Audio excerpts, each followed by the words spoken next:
some more wide receiver news. Former Raiders wide receiver, Eagles wide receiver, fill-in-the-blank wide receiver, veteran DeSean Jackson has identified 3 teams he'd like to play for, and the Browns are one of them. Browns, Chiefs, and Packers.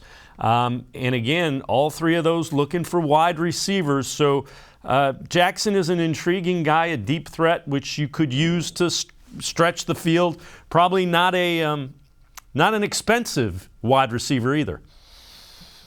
Yeah, I think the Browns are really invested in Anthony Schwartz, giving him a chance to be that option. And then if he can't, they'll go with Jakeem Grant.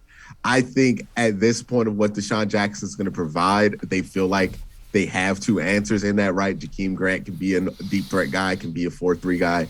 And then clearly Anthony Schwartz was drafted to be that guy. I think they're going to give them those opportunities. And what gives me that ideal is the outright lack of interest in a guy like Will Fuller, right? Like they weren't really that interested in bringing him in.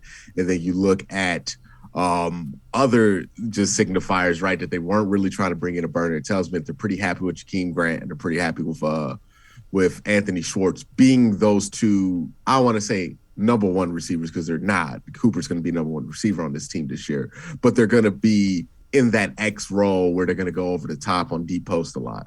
Yeah, and the other thing about Grant's going to be the return guy that the Browns have been looking for a while.